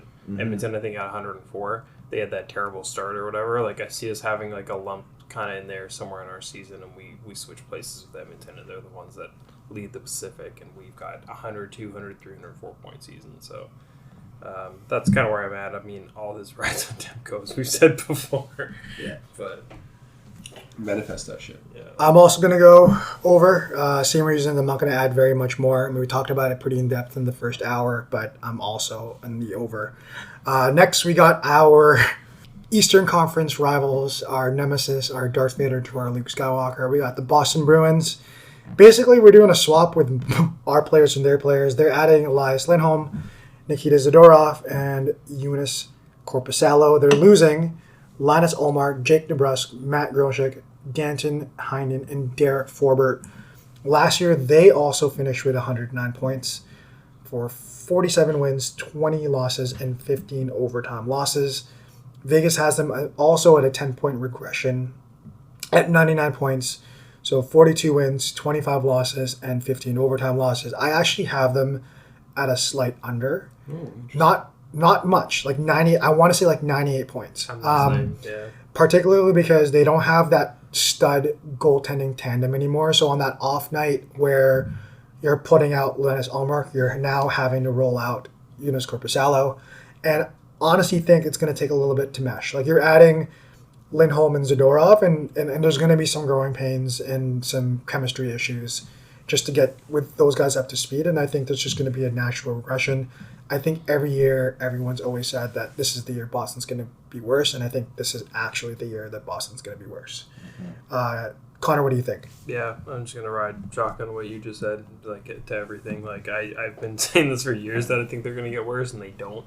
And then I look like an idiot, but this is definitely the year because you just traded away the best tandem that's been around the last couple of years. I mean, Korpisalo's been crap too. That's just it's not going to be as good goaltending wise. Defensively too, I think they screwed up on the Zadorov signing, as you all well know. I just don't think defensively they're that strong. Forwards too, like Lindholm's a nice add, but I think you're still looking at like a very much aging Marchand, who I think is like 36 now. Like that regression is coming and it's coming soon. Then all you really have is Pasternak, who's an absolute beast, but like he's like that's it. You have an aging Lindholm and an aging Marchand in Pasternak. After that, like who's the next best player, Zaka or someone like. I just think at forward they're just super thin. DeBrusk and Heinen, losing those two is not like anything dramatic, but it's depth. Mm-hmm. So I just think that regression's coming. Like Dak said, like 98 points, absolutely 97, 98 points. Wild card playoff team, like they're gonna land right around there and play Toronto somehow. Yeah. What about you, Derek?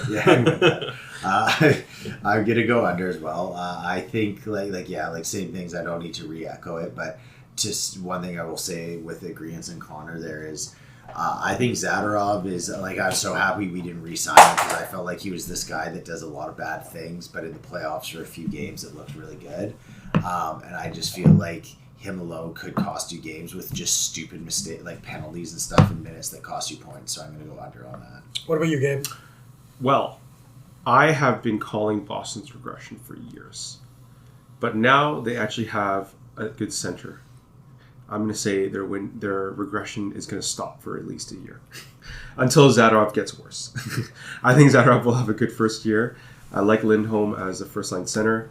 Zaka propped up that first-line center last year, and they still got 109 points. So I think for that purpose, they have much better face-offs, much better PK as well. So to rebuttal the Zadorov extra penalties, their PK has always been the best, one of the best in the league. Adding Lindholm, who's great in the PK, and I've always liked Korpisalo. I know he's shot the bed in Ottawa, but Ottawa was a dumpster fire last year, especially with their outside hockey news. So I think Boston is going to go over this year, but they are going to come down as soon as Zadorov drops. If Lindholm doesn't carry back to his Calgary, Carolina days, then they're in trouble. I think we can all agree their future is not bright. No. That's what they got Boston. And they've had so much success for so long that you can't even be mad. But that's what you traded in for, right? Yeah, exactly. You can't be mad about it. It's always like we always talk about it in fantasy where it's like, I'm going to trade all my guys for the young guys because maybe I'll win it in like 2 years. But it's like, don't you play to win it this year? So you can't be really mad at what Boston did. Yeah, Boston is just trying to stay relevant as long as they can, especially with stars like Pasternak, right? So. And how good is it to see the Swayman debacle? Yeah, it's nice. He hasn't signed nice. Yet, so Yeah, it's kind of funny. Yeah, screw Boston. Sounds like it's gonna go on. Boston. Next we have New York Rangers. So they're adding Riley Smith. Key subtractions here: Jack Roslovich, Alex Wenberg, Barclay Goodrow, Eric Gustafsson, and Blake Wheeler. Last year, they're the President's Trophy winners at 114 points for an insane 55 wins, 23 losses, and 4 overtime losses. Vegas has a massive dip in their point total at 100 points. So that's 48 wins, 30 losses, and 4 overtime losses. That's basically 7 wins off of their total. Personally speaking, this is an easy over for me. I still think you had probably the worst season of Shesterkin's career, and you still won a President's Trophy. Yeah. I just don't see how this team does less than 100 points. So I'm an easy over. I think we're all going to be Yeah, okay, cool. Yeah. Cool. This That's might an be easy one. This might be the easiest one yet. They're my early Stanley Cup pick. Okay, Oh, cool. wow. I think To win the Stanley Cup? this is the year that Lafreniere and what's his name? Kako break out. I think Lafreniere is going to break out. I don't think Kako is. If there's ever a year, this is the team in it that has to come together. Lafreniere took strides last year. It was nice to see. Like, I had him in fantasy, and by the end of the year, I was like, okay, he's actually starting to look like just like Him a and slow. Slav. Him and Slav both. You know what did he's kinda similar reminding me things. of, though, and this is like he's probably never going to get there, but like the slow burn effect of like a Nathan McKinnon. Nathan McKinnon was just like a 50, 60 point For a guy long for the time, first yeah, couple yeah. of years. Like he was 40, then he's 50, then he was 60, and then all of a sudden it was like boom, 120 or some shit. But like I don't think he's going to do that. But There's too much star power. the more I've been watching him, the more I'm just like impressed by his game, and I'm like, there's a lot. He's really responsible. To be honest with Yeah. you, he reminds me a lot of JT Miller. He reminds me of kind of I was going to say Mark Stone. Yeah, he's He's very kind of like responsible. a Mark Yeah. Stone, JT Miller. Very like, responsible he's- defensively. I don't know if he'll ever get to that offensive output, but like at the very least, he's It took very JT good, 8 years, man. He's So, a very good worst case scenario second Yeah. line winger. next team we got Carolina Hurricanes. Again, key additions, very shallow here. William Carrier, Jack Roslovich, and Sean Walker. Some really significant key subtractions here. And Jake Gensel, Evgeny Kuznetsov, Brett Pesce, Brady Shea, Toivo Teravainen. Last year, they were the runner-ups. Third runner-up. So third place to the President's Trophy at 111 points. 52 wins, 23 losses, and 7 overtime losses. Vegas has them at 100 points, 47 wins, 29 losses, and 6 overtime losses. I'm actually at an under here. I think they lost one too many players.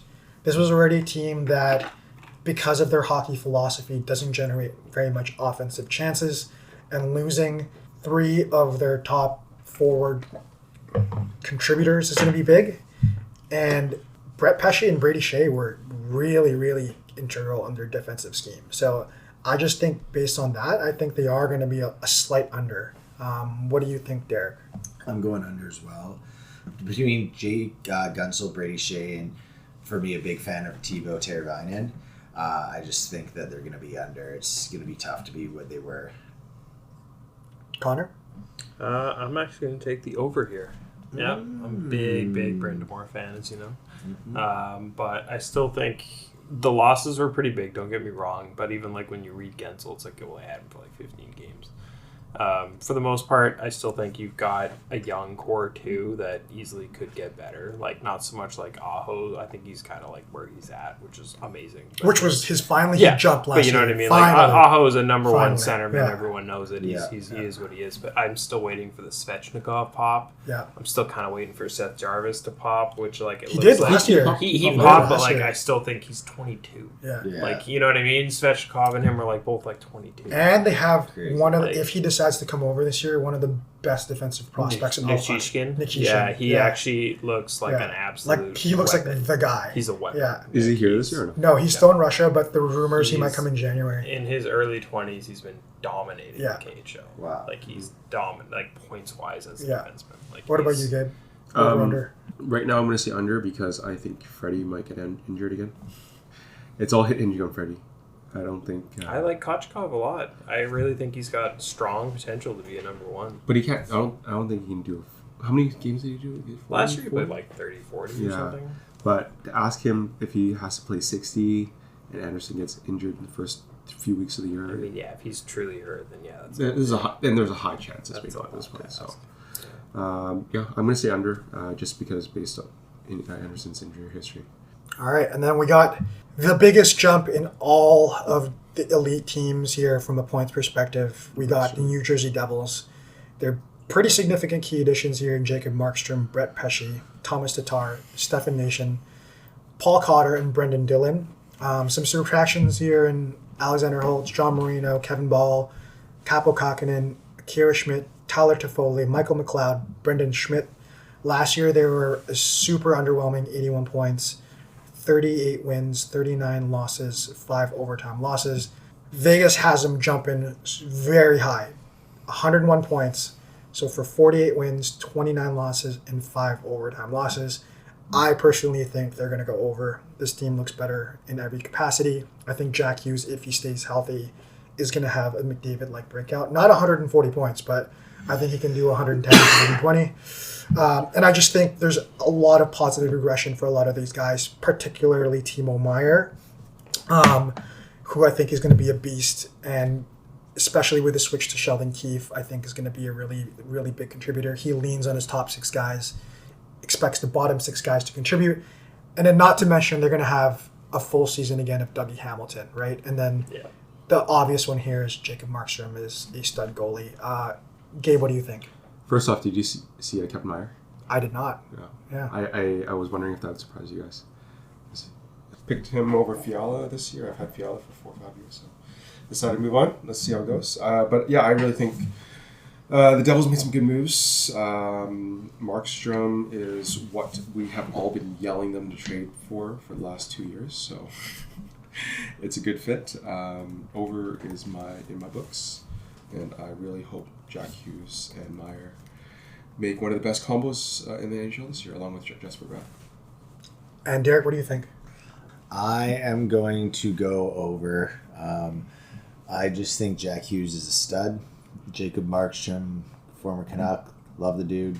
Just can't see how they're definitely going to be better than 81 points. 101, I think they can do. Yep. But they're definitely just a better team.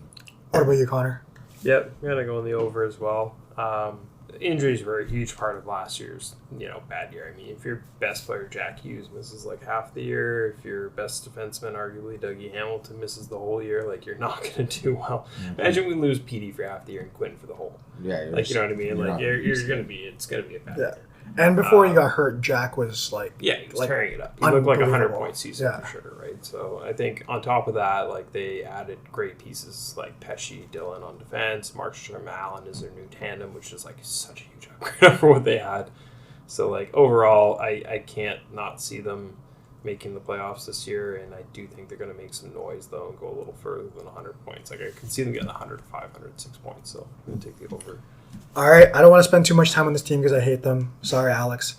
The Toronto Maple Leafs, key additions, Old Man Tanev, Old Man OEL, Yanni Hakanpää, Anthony Stolarz, and they're losing Tyler Bertuzzi, Ilya Samsonov, Ilya Lyubushkin, a lot of Ilyas, TJ Brody, Joel Edmondson, and Noah Gregor.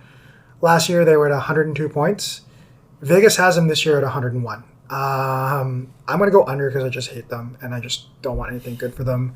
I love that top line and the second line, to be honest with you, but I'm just really hoping they don't have a good season because they don't have a goaltender. Derek? I'm just going to go under on Toronto. I'm going to stick to my don't like certain teams. Toronto's one of them. The end. Connor? Yeah, I'm going to go in the under as well. I just don't really trust their defense or goaltending. So, like, their defense is... Like, love Chris Tanev, but Old Man Tanev with Riley, and then what's their second pair? Like, Liljegren and Ekman Larson? Yep. Like, that's pretty shit. Like, that's not a good defense. And then goaltending, Stolarz and Woll, like, there's potential there, but neither of them's even been close to anything sniffing of a starter. So, offensively, like, they definitely can score goals, but I think they're like a 99-point team, so I think they're going to struggle a little bit this year. What about you, Gabe? Well, I just looked up, and I thought I remembered, and I remember correctly, John Tavares is on his contract year. And I think he's one of those players that's going to play lights out on a contract year, especially one of his last big contracts of his career. I think Toronto's going to do really well in the regular season, but crap the bed in the first round again. That's a classic Toronto. So are you over 101? I am over 101. Okay. The next, we got the Stanley Cup champion Florida Panthers. Congratulations. They're adding Adam Boqvist, Nate Schmidt, Jesper Boqvist, I guess 2 brothers, Thomas Nosek, Jacob Megna, Chris Drager.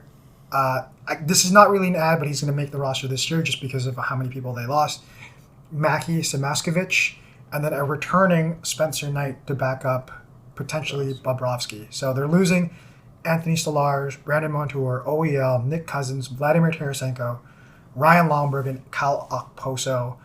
Last year they were at 110 points. Vegas this year has them at 102.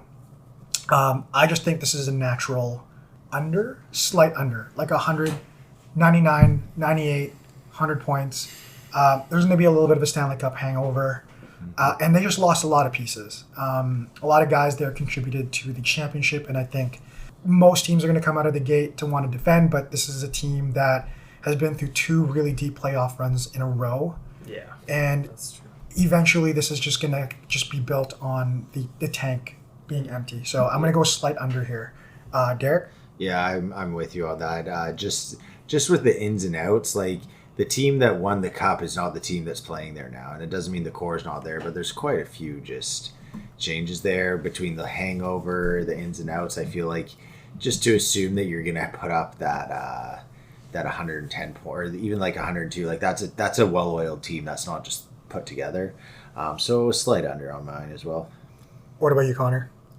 I'm actually going to go over on this one. Nice. Okay. Yeah, I'm going to say, screw it. They're just too talented still. Like, their overall talent, when you think of, like, Brady Tkachuk, Barkov, Reinhart, Lundell's, like, their forward group's pretty solid defensively. They're not, like, Montour is a loss, but they still have, like, Forsling and Ekblad and a couple other guys. I don't know. Bobrovsky and I make for a pretty good duo. I still think they're good enough that they'll push for being one of the top teams in the division. So, what about you, Gabe?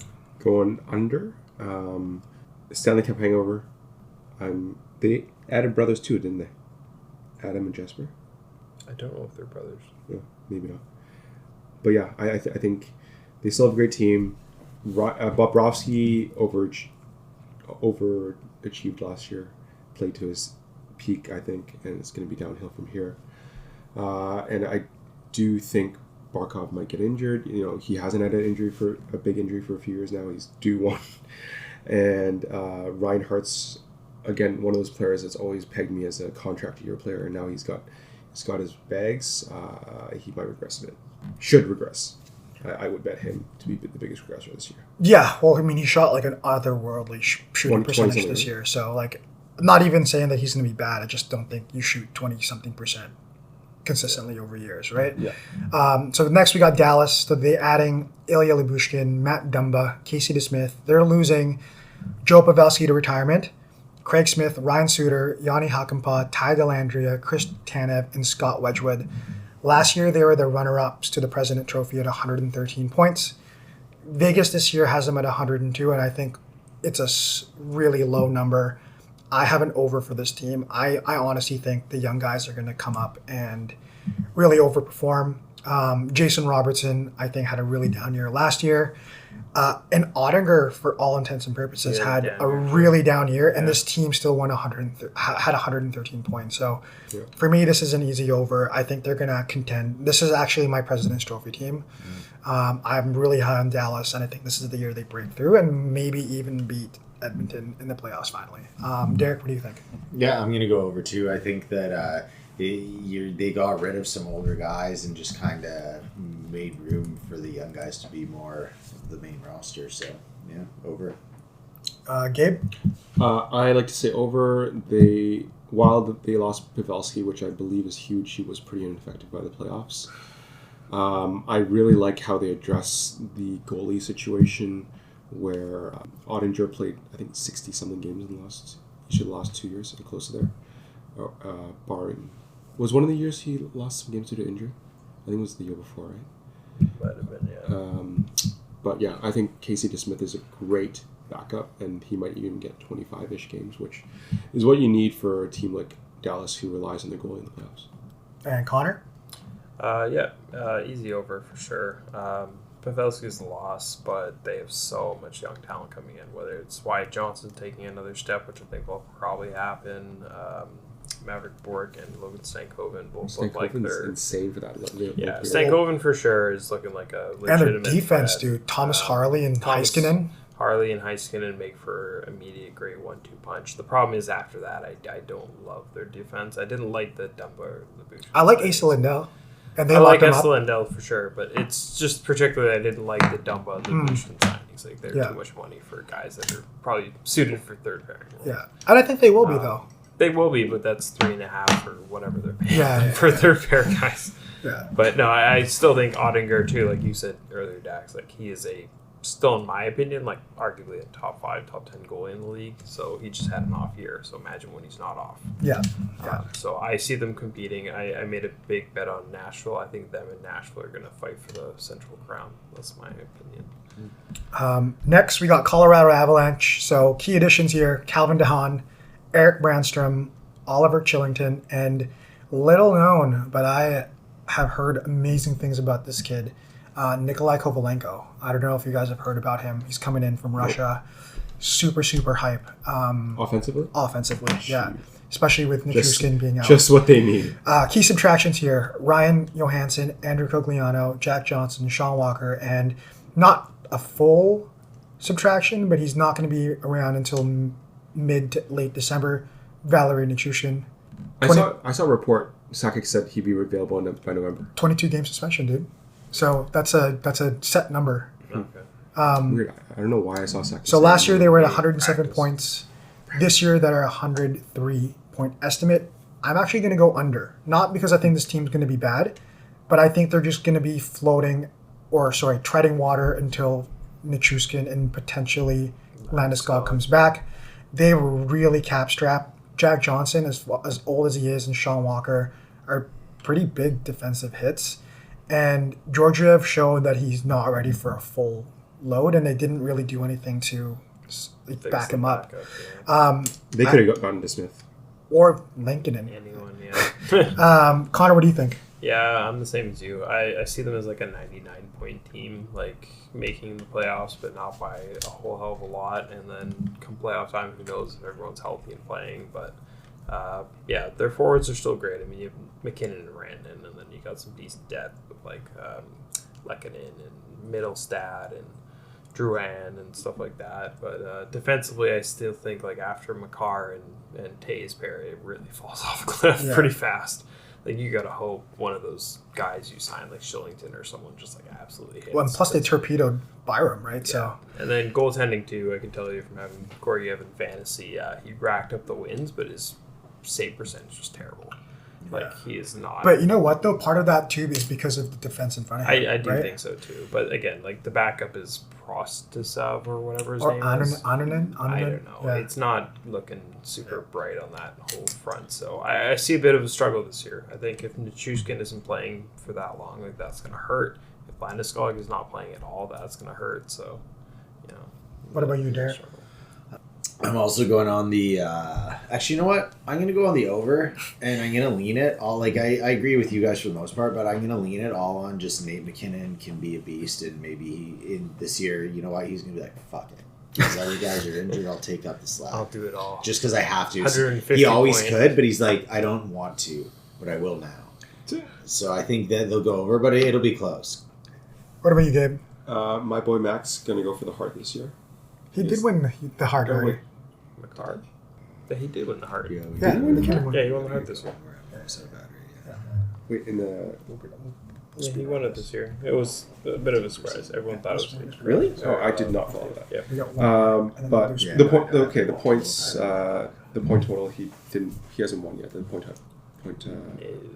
So I think he's gonna go for that. I think that's the only thing that he hasn't accolade. So are you an over or under? I'm going over. He's going Over. to carry that team, and they're going to go Okay. this year. I think they might be a cup contender too.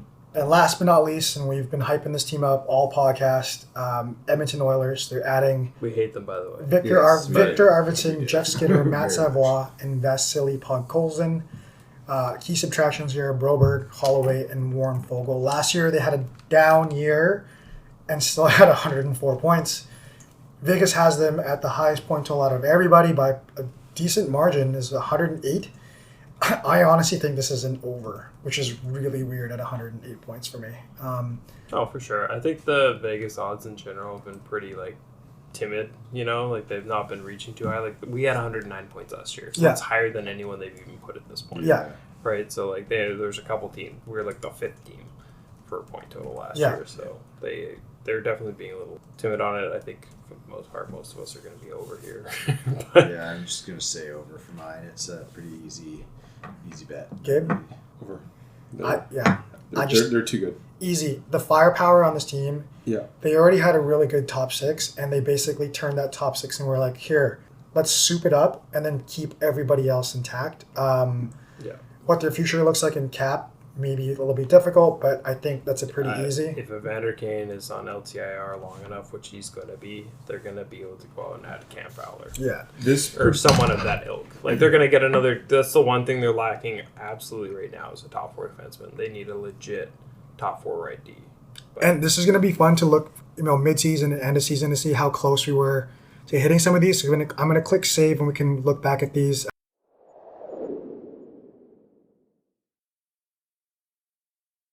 I'm going to do a lightning speed round here. Don't even overthink it. We're going to do some awards predictions here and see how close we are. So President's Trophy, I'm Dallas. Gabe, you already said Tampa Bay. Connor, who are you? man, on the spot, just like that. President's Trophy? Edmonton. Edmonton. Derek? Edmonton. Hart Trophy, Gabe. Mac. Back to back. And it was the Art Ross trophy I was thinking earlier. Derek. McDavid. Connor? McDavid. I'm also McDavid. I don't want to cop out, but I think they're going to have an amazing team, and yeah, goal scoring leader. I'm going Matthews.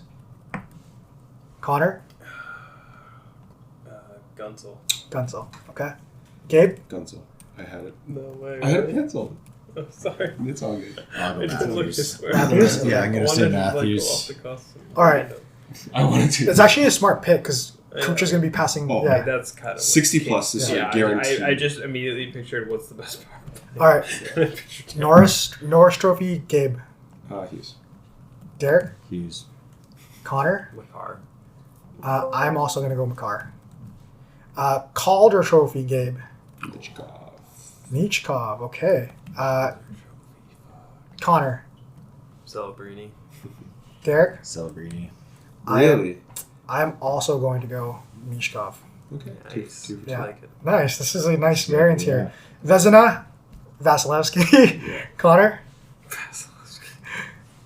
Vazzy. Derek. We're all going to be wrong. Shisterkin. Yeah. Someone nice. Someone has to do something else. Did you go Vassy? Okay. Yeah. Stanley Cup. Gabe had New York. I'm actually going to go Edmonton. They're finally going to break through as much as I hate to say it. Derek. Give me a second here. Go to Connor. Just give me Connor? 2 seconds. Edmonton. I hate saying I it. know. I do too. I don't want to pick Edmonton. No. I'm going to say New York Rangers. New York Rangers. Yeah. Okay. Fuck you, Edmonton. Okay, so that's our over/under pod. We're going to revisit this mid-season just to see how close we are to our predictions, and then obviously tracking to see how close some of our predictions here for the awards. We're looking forward to a pretty exciting hockey season here, big Canuck season, and thank you for sticking on, and thank you, Ted, for producing the podcast. See you later, guys. Love you, Ted. So guys, that was awesome.